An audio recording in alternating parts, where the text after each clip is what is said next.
Enkyaleero ennaku z'omwezi 14 omwezi gwa January mwaka 2024 mwezi tuli mu gusooka twakayingira omwaka gukyali fresh.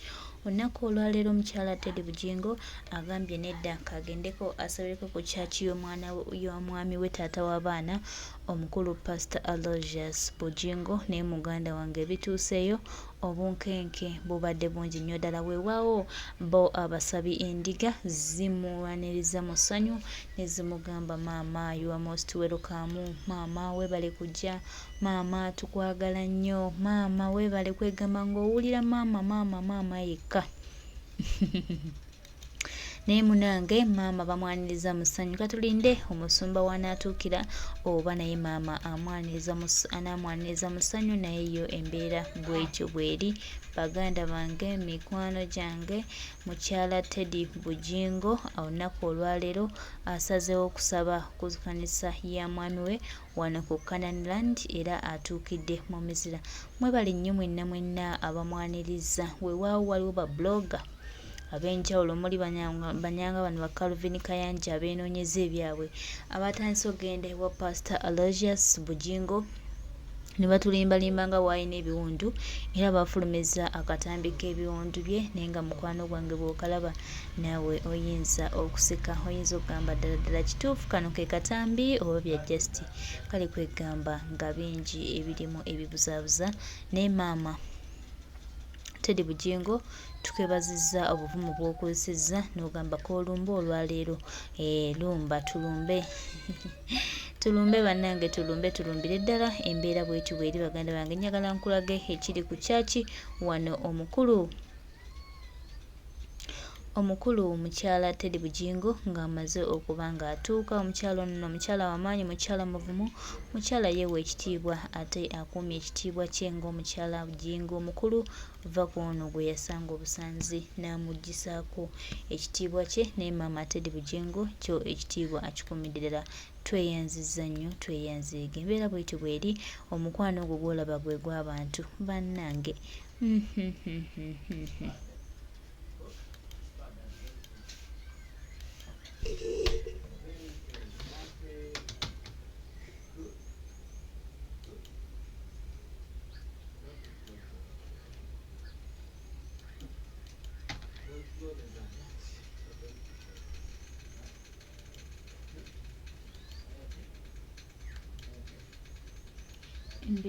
Oba busajja bwolaba bunaku n'essimu kalaba nga nako kaddaawo kawabula omuntu mbukawabula alien sayimo yuwan ate nno bannamawulire bandiyogeddeko. Kati sayimo ayinza okwogera oluzungu ku NTV ne bakuteeka ku NTV n'oyogera oluzungu gwe sayimo kumala eddakiika 2. Sayimo be bantu abagenda mu zi press conference ez'oluzungu balese Chris Brown nawanika omukono ng'omulaba musajja akubye ekikalu ameremenya akawalata ng'omanya agenda okwogera ebintu ebirimu omulamwa. Nemiya n'abuuza mbu where did you go? What is your name? Whom are you?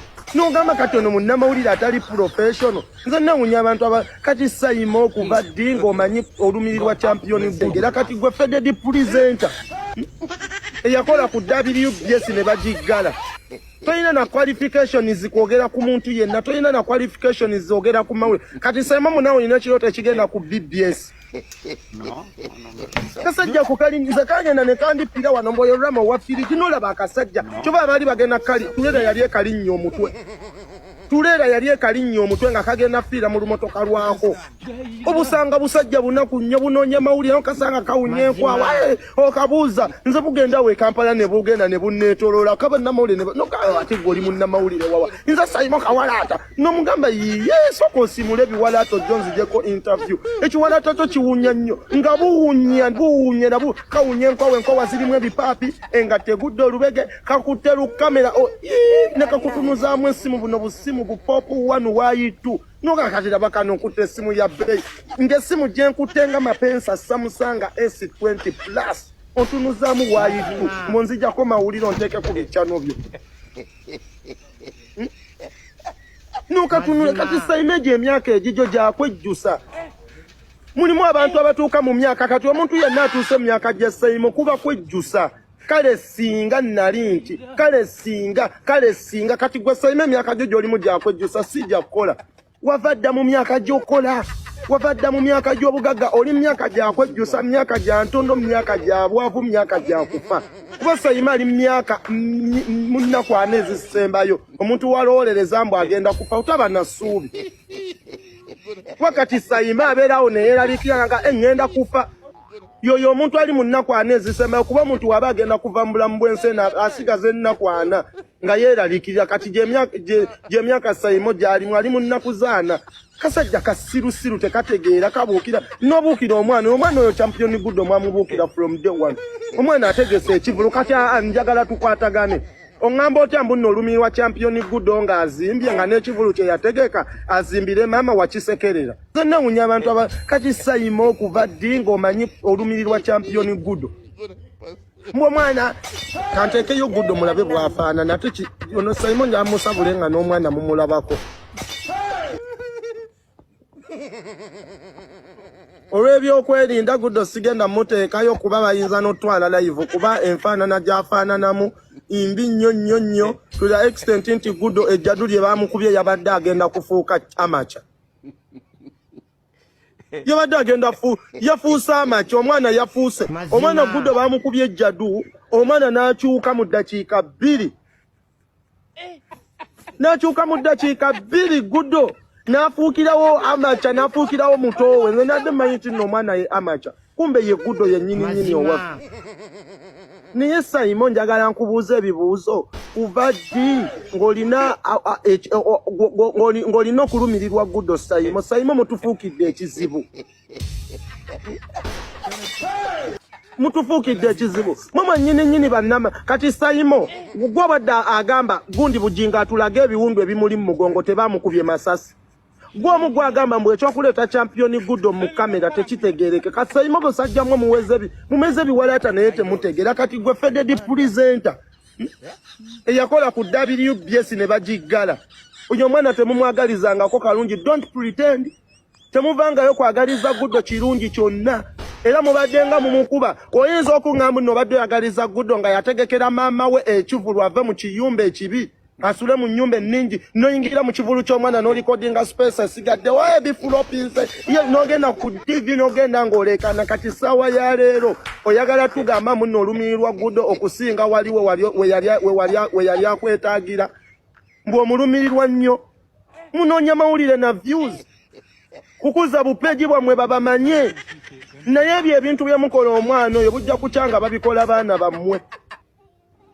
bugenda kukya gwe Sayima ozadde abaana gwe tolowooza nti nno obulamu bwa Good olw'okuba obulabira ku media gyeri abaana ate abali obubi ennyo nga tebalinga Good beebo abaana abali abo kasita naawe bazadde katulinde tulabe omwana we bali mu kuba blackmail naye awulire mugenda ne muzungira ku baana kati Good akukoze kikimu bibiri omwana Good omwana oyo mwefuula nti mumwagala naye nga n'ekivulu ekikye kataata kavuddeyo kalangirire munnange nina ekivulu maama n'owulira eddoboozi lyako bannange mujje mumpagire nzimbire maama wange bannange mujje mumpagire nzimbire maama wange mmwe mwennyini ne muyingira mu kivulu ky'omwana oyo ne mulikodinga space nga okumanya muli bantu babi nnyo ekivulu kya Good mwakeera ku makya nga tekinnaziba mwawalana Good singa aliyeni tolaba nga bawalanya aliyeni naye bawalana Good okusinga kufa utaba na ssuubi wakati Sayima abeerawo neyeeralikira nga engenda kufa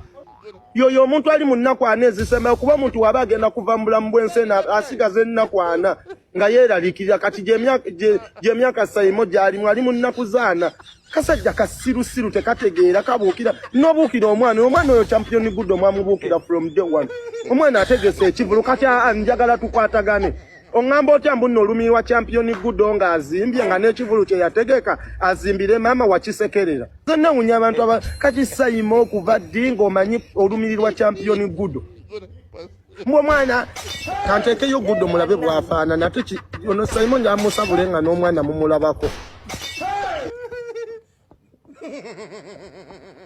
olw'ebyokwerinda Good sigenda muteekayo kuba bayinza n'otwala live kuba enfaanana gy'afaananamu imbi nnyo to the extent nti Good ejjadu lye baamukubye yabadde agenda kufuuka amaca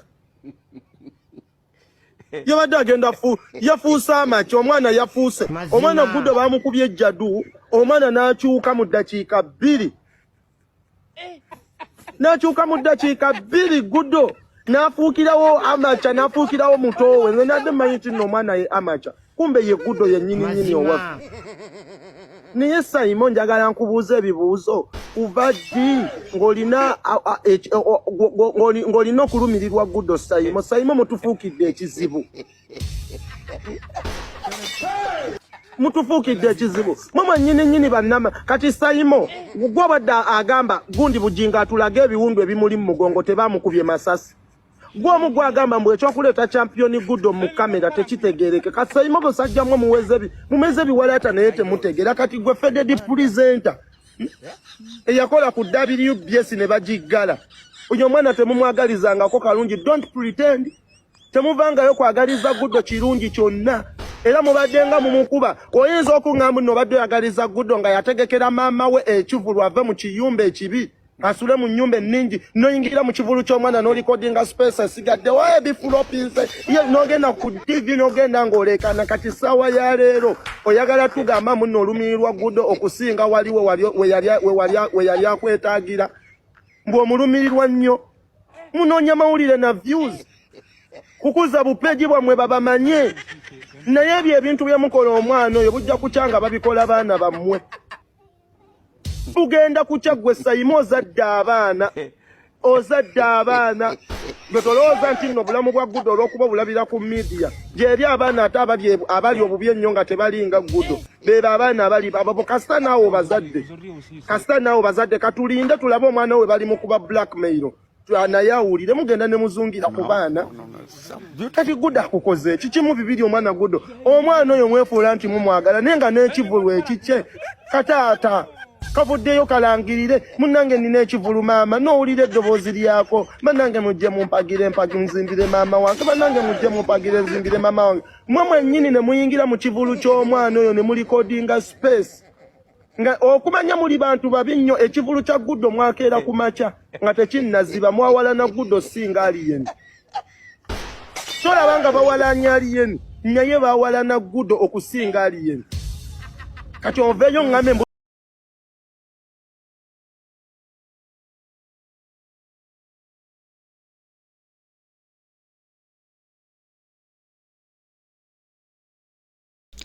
akulira obufere yoyo era yefusaba fere gwe tulinawo gwe tukulembedde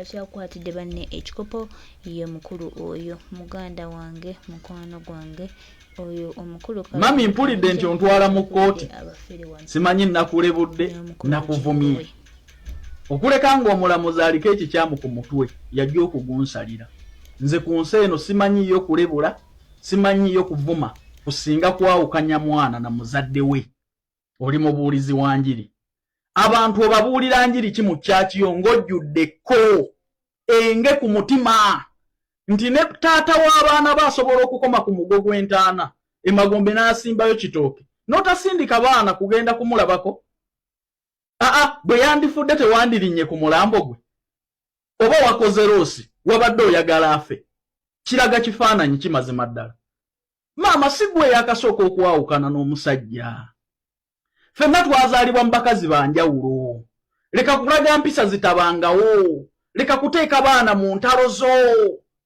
bano abaana mwembi babeetaaga oba mukolagana oba temukolagana oli ye kitaawa w'abaana ono ye maama w'abaana mwenna mulina okufuna respect kyenkanyi tulabye abasajja abajooga abakyala ne babagoba ne mu mayumba mukazi n'adda mu muzigo naye musajja bw'aba yakwatamu ebibye kitegeeza ya respectinga abaana naawe naako respectinga n'amaka n'agalekawo ntegeerekese so nga tonnagenda mu kkooti weetaaga kutuula butuuzi ng'omubuulizi w'enjiri nti kyenkola kya bwakatonda oba nsigansigo nkyamu eri abaana be twazaala n'omusajja kubanga mu buntu okukyawagana n'okwawukana weekuli kwatamu katono gino emirimu gitambulirawo twetaaga abawala n'abalenzi kola mu ggwanga lya Kuwait bakola mu mawoteeri kuba ku namba zino wammanga noti 74 noti 6 72 68 4 oba noti 76 4 17 45 27 twetaaga abawala n'abalenzi kola nga ba waiter ne ba waitress ne ba cleaner mu ggwanga lya Kuwait. Salale ba cleaner eri $1.5 million, salale w'aba waiter ne ba waitress $2 million. Bakuwaawo okusula, bakuliisa, transport, obujjanjabi. Mbajjukiza n'ekya vacation buli mwaka ekyo kibadde tekiriiwo. Contract ya myaka 2 mutambulirawo, interviews zigenda mu maaso. Ate abakulu ba staff ba Uganda babagambye nti sente zo ziteekamu ng'omaze kulaba ku visa. Bakubireko twesangeyo. Mami oyinza okuba teweebuuza ku bantu. Naye tekisoose wo wekka. Abakazi basiiba baawukana n'abasajja. Tolinda kufa bannange tusobola okubeera mu bufumbo nga tetukwatagana. Bamale kumutomerera ku gate tumale kutuuka kwewa butwa. Omusajja bw'aba yava mu nju n'akulekamu. N'asala wakwata obulamu bw'ayagala. Mama, ensonga ezo zizo na musajja sina baana. Abaana mwembi babeetaaga. Ono ye taata togenda kukeera kuba waayo taata mulala. Kaabe mu byatya, kaabeerenga atya, oba yakuyisa atya, ye taata. Ne bakyala banno bangi maama. Njagala owuliriza akatambi kano nga tonnantwala mu kkooti kuba baŋŋambye ontwala. Ne bakyala banno bangi abaawukanye n'abasajja. Naye entalo zaabwe tebaziteeka mu baana. Kubanga mu kyonna ne Bayibuli gy'obuulira etugamba tuwe bakadde baffe bitiibwa n'okubaagala ennaku zaffe ku nsi zibeere nnyingi. Abaana bo ddala balina ennaku nnyingi nga ne kitaabwe yakomye ku mugo gwa ntaana ensi yeekulumbulula egenda okumulambuulako ababo tebannalinnyayo naye nga y'abazaala ye yabaleeta ku nsi eno osuubirayo okuba wa taata omulala. Era nze bino bw'oba ontwala mu kkooti bitegeke ku mpapula bombe evidence nti abaana abo oli bafunira kitaabwe omulala. Era ombuulire mu mutima ki taata w'omwana gy'ayinza okukoma ku mugo gw'entaana omwana n'atalinnya mu maka ge. Bannange ffenna twazaalibwa mu bakazi banjawulo. Naye singa omuntu afuna ekizibu olaba omukazi agenda n'afumbirwa maka malala naye n'afuna ekizibu n'okwata omwana n'agenda n'amulabako ku musaawa envannyuma oba esembayo. Naye maama omusajja yakkola kyekyo nnyo ekiyinza n'okugamba nti abaana temuyingira nnyo mu abakazi babakyawa enkya n'eggulo ne bafuna abakazi abalala. Naawe singa ggwe yayagala okuva mu bufumbo nti ogenze naye wandibadde ogenda. Baganda bange obufumbo sikkomera olw'okuba nina akaweta ku mukono. Kati kambeere mu mbeera nga seeyagala na muntu tuli mu mbeera yakutta tutuuse tukyasobola kubeera wamu naye mbu tukuuma mpeta.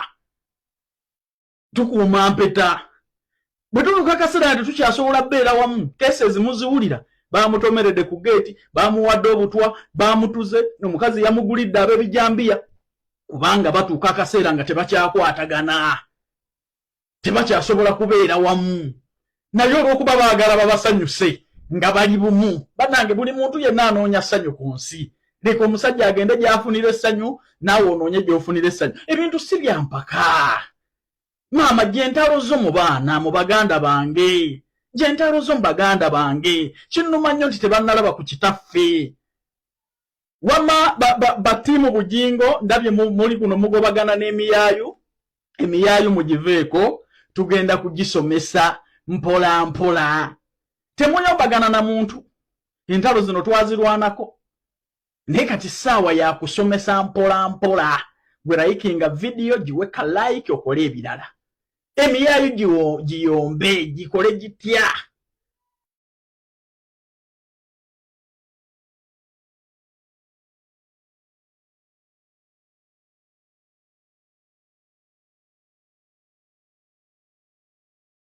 Calvin Kayanja bwabanga mukama wo Ssaabafere yakutumye kubeera ng'oyogera ku Teddy Bugingo. Owange nagadya. Era omwaka 2020 Calvin Kayanja nkuyise emirundi emeka. Bwabanga mukama wo yakutumye kubeera ng'oli ku Teddy Bugingo tukutegeeza funa ku byokkola ebirala. Teddy Bugingo mumuleke mumugye mu katemba mwe gwe mwazannya ne mukama wo mumuleke mukazi wattu mumuleke mumwesonyiwe. Akola bimutwala mu maaso yabavaako n'abalekera buli kimu so tetwagala muteeka nnyo mu mboozi zammwe era nga tali wiringi wadde okuziwulira oba okuzisanyukira. Bannange mukyala mumuleke akola bibye. Bannange abantu abamu mwe muliwo okunoonya ntalo muliwo okunoonya bannammwe entalo naye omukyala Teddy Bugingo bannange twandimulese twandimugye mu nsonga ezimu kubanga yewadde ekitiibwa kye ng'omukyala era ensonga azitwalidde ddala bulungi. Ffe abamu tumusiima abamu tumwebaza olw'ekitiibwa kyatulaze era n'obukkakkamu bwe. Naye wano nalabika Bugingo yabagambye nti batandike okuba omukyala Teddy Bugingo naye Mukama ajja mbeera naye era ajja muwanguza.